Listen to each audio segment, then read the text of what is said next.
प्रिय दर्शकों, आप सभी का हमारे YouTube चैनल पर हार्दिक स्वागत है। दोस्तों, आज की कहानी एक चातक पक्षी से संबंधित है, जिसके बारे में कुछ रहस्यमयी अनसुलझी घटनाएं आपने नहीं सुनी होगी, वो मैं आपके सामने पेश करूंगा। दोस्तों, चातक पक्षी जिसको पपीहा भी कहते हैं, और इसके अंदर एक सीक्रेट होता है, एक रहस्य होता है, वो शायद आपने नहीं सुना होगा। तो नमस्कार प्रिय दर्शकों, आप सभी का हमारे YouTube चैनल पर हार्दिक स्वागत है। दोस्तों, एक प्राचीन समय में एक चातक पक्षी का जोड़ा रहता था जंगल में।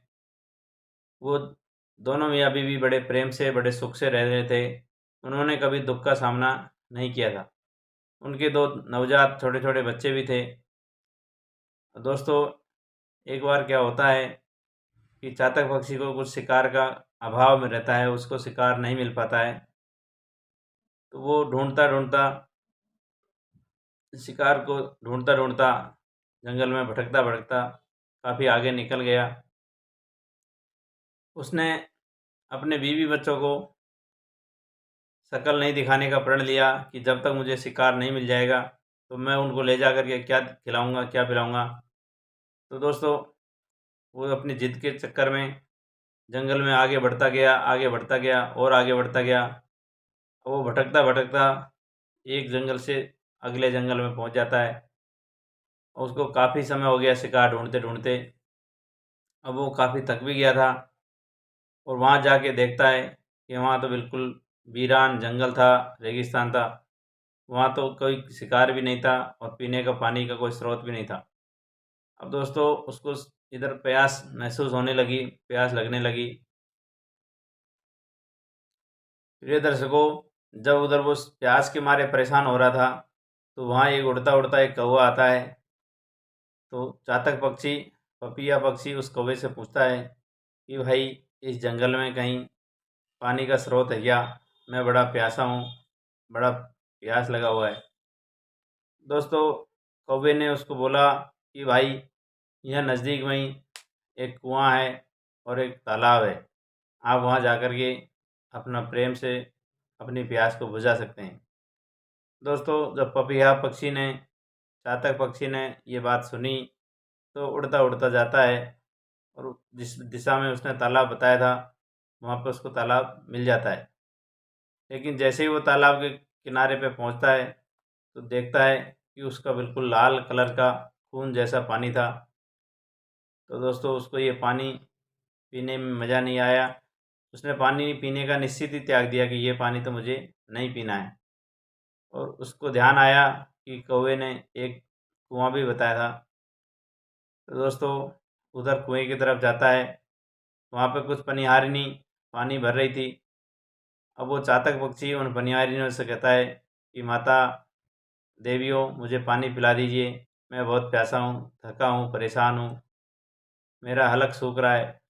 लेकिन दोस्तों, वो चातक पक्षी की जो भाषा थी, वो पनिहारियों को नहीं समझ में आई, और उन्होंने उसको पानी नहीं पिलाया। अब दोस्तों, मरता क्या नहीं करता, उसने देखा कुएं में झांक करके। वो कुएं के पारे पे आके देखता है कि पानी तो बहुत गहरा है, पानी तो बिल्कुल चांद की तरह चमक रहा है। अब दोस्तों, ये बहुत प्यासा था, इसको अगर पानी नहीं मिलता तो वैसे मरता।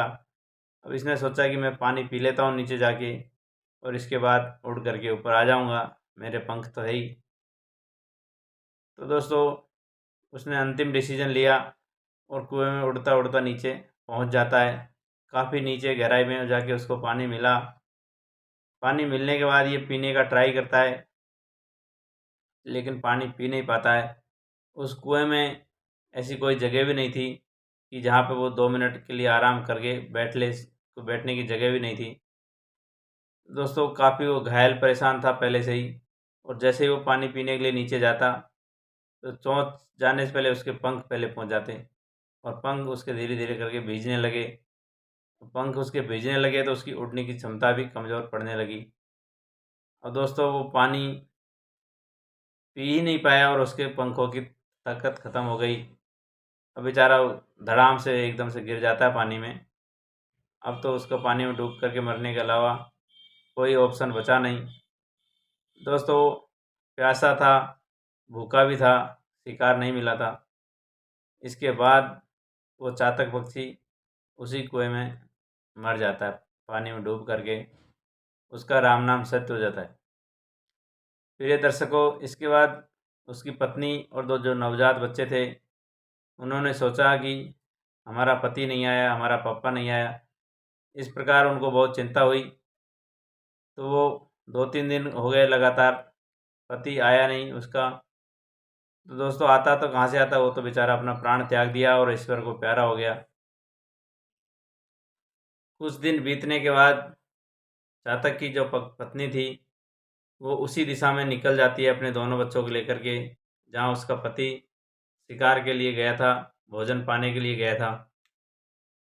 अब प्रिय दर्शकों, होता है क्या, अब वो जो पत्नी थी चातक की, वो भी ढूंढती ढूंढती उसी जंगल में, उसी दिशा में बढ़ती गई, बढ़ती गई, बढ़ती गई और उसी स्थान पर पहुंच जाती है जहाँ पे वो रेगिस्तान था, सूखा, जहाँ पे कोई शिकार नहीं था, पानी नहीं था। और वो कौवा उनको फिर वहीं मिल जाता है जो उसको पत्नी उसी स्थान पे मिला था। दोस्तों पत्नी को भी प्यास लग गई थी, थक गई थी। वो चातक की जो पत्नी है वो कौवे से पूछती है कि भाई यहाँ मेरे पति आए थे। तो उसने बोला कि हाँ, मेरी उनके साथ इसी स्थान पे मुलाकात हुई थी और मैंने उनको पानी के लिए, उन्होंने पूछा था मुझसे, तो मैंने उनको एक कुआं और तालाब का इधर बताया था, तो उधर वो पानी पीने चले गए थे। दोस्तों इनको भी प्यास तो लगी हुई थी, तो इन्होंने भी पानी पीने का पूछा कि पानी कहाँ मिलेगा। तो उसको भी उन्होंने बता दिया कि उस एक तालाब है और एक कुआं है, इधर की दिशा में आप चले जाइए। दोस्तों चातक की पत्नी और दोनों नवजात बच्चे वही तालाब के पास जाते हैं। जैसे ही तालाब की पाल के ऊपर पहुंचते हैं, तो वो वही लाल कलर का पानी, खून जैसा, रक्त जैसा। तो दोस्तों चातक की पत्नी कहती है कि देखो भाई, अपने को प्यास बुझानी है तो कोई बात नहीं, ये लाल पानी है तो लाल ही पी लेते हैं।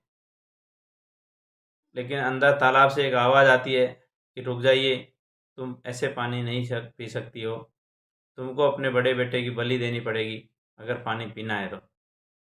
दोस्तों वो जो पपीहा की पत्नी थी, वो बड़ी परेशान हो गई कि भाई, तुम्हारा काम प्यासे को पानी पिलाने का है और तुम ये क्या बोल रहे हो, मेरे बड़े बेटे की बलि देनी पड़ेगी, ये कौन सा नियम है, ये कौन सा न्याय है। इसके बाद जो पपीहा की पत्नी है, चातक की जो पत्नी है, उसने सोचा कि मैं, एक कुएं का ऑप्शन मुझे बताया था कौवे ने, मैं उसके पास जाती हूँ और वहीं अपने बच्चों को पानी पिलाऊंगी और मैं पी लूँगी। दोस्तों जब वो जाने लगी तो तालाब से फिर आवाज़ आई कि ये जाने वाली, तुम कहाँ जा रही हो? उस कुएं के पास जा रही हो जहाँ तुम्हारे पति की कुर्बानी उस कुएं ने दिया है, तुम्हारा पति उस कुएं में मरा है, तुम उसी कुएं में जाकर के तुम भी मरना चाहती हो। दोस्तों ये बात जब चातक की पत्नी ने सुनी तो उसका हलक सूख गया, उसके प्राण पखेरु जवाब देने लगे। उसने सोचा कि भगवान, ये मैं क्या सुन रही हूँ, मेरा पति मर गया है और ये तालाब भी मुझे पानी नहीं पीने दे रहा है।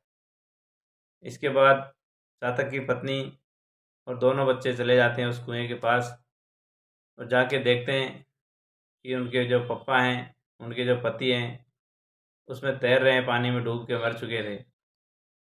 दोस्तों चातक की पत्नी, आप सुनेंगे दोस्तों कहानी तो आपके रोम रोम खड़े हो जाएंगे, क्योंकि पहले आपने ये कहानी सुनी भी नहीं होगी और वास्तव में ये ईश्वर का दिया हुआ वरदान था। ईश्वर ने इस तरह से घटना घटाई थी। अब दोस्तों जब चातक पक्षी की पत्नी ने ये देखा कि उसका पति मरा पड़ा है, तो अपने बच्चों को समझाती है कि देखो बच्चों, हमारा दोनों का आशीर्वाद आप सबके साथ है, आप दोनों के साथ है। अब आप जाइए और अपनी ज़िंदगी को अलग तरह से जीजिए, क्योंकि इस धरती के ऊपर जो पानी है उसने हमारा साथ दिया नहीं, हमको पानी पीने को मिला नहीं और मैं अपने पति के साथ सती हो रही हूँ और तुम कोई नया रास्ता, नया तरीका ढूंढो और अपनी ज़िंदगी जी जी लीजिए। हमारा आशीर्वाद आपके साथ है। दोस्तों, इतना कह कर के जो पपीहा की पत्नी थी, चातक की पत्नी थी, उस कुएं में कूद जाती है और कूद करके अपने प्राण त्याग देती है। प्रिय दर्शकों, इसके बाद चातक के दोनों बच्चे थे, वो उस जंगल से उड़ करके निकल आते हैं और उन्होंने बहुत अपने आप को समझाया। दोनों ने रोते हैं, रुदन मचाते हैं, बहुत अपने माँ बाप को खोने का गम उनको आता है। रो रो करके उनका बुरा हाल हो गया, उनकी आंखों सूज गई। लेकिन दोस्तों, उन्होंने हिम्मत नहीं हारी और एक फैसले पर पहुंचते हैं।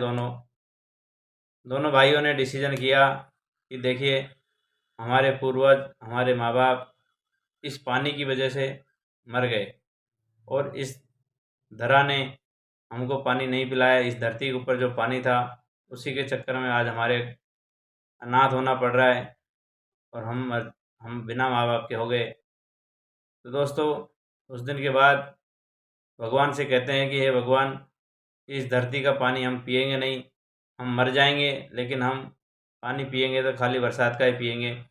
अगर आपको हमारा प्राण लेना है तो ले सकते हो, और यदि हम पक्के हैं तो हमारी प्रतिज्ञा में हमको सफल बनाइए।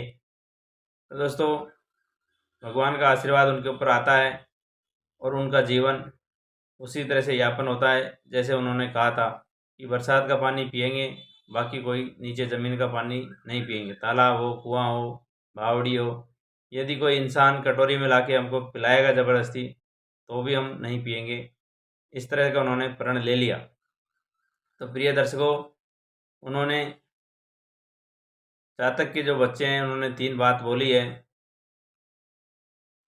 चातक के बच्चों ने हमारे लिए 3 संदेश दिए हैं कि जो भी बंदा, जो भी आदमी अपने नियम का पक्का रहेगा, नियम पर अड़िग रहेगा, उसको जीवन में कभी दुख पाने की ज़रूरत नहीं है। वो ऊपर वाला उसके साथ रहेगा। जिस प्रकार से हंस मोती खाता है, तो वो मोती खाता है और उसी पे जीवन यापन उसका रहता है। इस प्रकार से दोस्तों, जो नियम का पक्का रहता है, उसका भगवान भी साथ देता है। जिस तरह से चातक के बच्चों ने ये प्रण लिया और वो प्रण आज भी निभा रहे हैं। आज भी चातक की जो प्रजातियां हैं, नीचे ज़मीन का पानी नहीं पीती है, और पीती है तो केवल बरसात का पानी। जब बरसात होती है तो अपना मुंह खोल देते हैं और वो बरसात के समय ही पानी पी लेते हैं, बाकी किसी सीजन में पानी नहीं पीते। दूसरा संदेश, प्रिय दर्शकों, इन्होंने कहा है कि जो भी आदमी लंगोट का पक्का होता है, अपने इंद्रियों को कंट्रोल में करना जानता है, वो कभी जीवन में मुसीबत में नहीं आएगा, कभी दुख नहीं झेलेगा। और जो लंगोट का कच्चा है, इंद्रियों का कंट्रोल उसमें नहीं है, अपना नियम सबसे सही से नहीं निभाता है, वो हमेशा जूता ही खाएगा, हमेशा बदनामी करवाएगा अपने माँ बाप की। तो दोस्तों, लंगोट का पक्का होना, इंद्रियों को कंट्रोल में करना, ये गीता में भी उपदेश दिया हुआ है। तो दोस्तों, तीसरा संदेश, जो भी लोग, हम और आप, अपने माँ बाप की सलाह नहीं मानते हैं, तो ज़िंदगी में कभी बरकत नहीं करेंगे, नहीं कर पाएंगे और हमेशा दुख पाएंगे। और जो माँ बाप का आशीर्वाद लेकर के काम शुरू करते हैं, माँ बाप के आशीर्वाद से, माँ बाप की आज्ञा को फॉलो करते हैं, उनके जीवन में हमेशा धन धान्य की कमी नहीं रहती। उनका परिवार, उनके बच्चे हमेशा खुश रहेंगे और उनके पूर्वज हैं, वो भी सुख पाएंगे और हम लोग भी सुख पाएंगे, हमारे बच्चे भी सुख पाएंगे। तो दोस्तों, इस तरह का ये चातक पक्षी ने 3 संदेश हमारे लिए दिए हैं। तो आप सभी को आशा करता हूँ कि ये वीडियो बहुत महत्वपूर्ण, बहुत ज्ञानपूर्ण, मोटिवेशनल लगा है। अपने नियमों के पक्के होइए, उस ठाकुर को याद कीजिए, और दुनिया में कोई शक्ति नहीं है, क्योंकि वही भगवान अगर आदमी से मदद करवाता है तो प्रेरणा उसी की होती है, क्योंकि वो सीधा चल के नहीं आता है। लेकिन आप उसको प्रार्थना करेंगे तो कोई न कोई ज़रिया भेज देगा और आपका कल्याण हो जाएगा। नियमों के पक्के बने रहिए और इस वीडियो में जो भी सीखने को मिला हो, सीखिए। हमारे चैनल को सब्सक्राइब कीजिए, बेल आइकन को प्रेस कीजिए और जय श्री राधे, जय श्री कृष्णा लिखना ना भूलें। धन्यवाद दोस्तों, नमस्कार।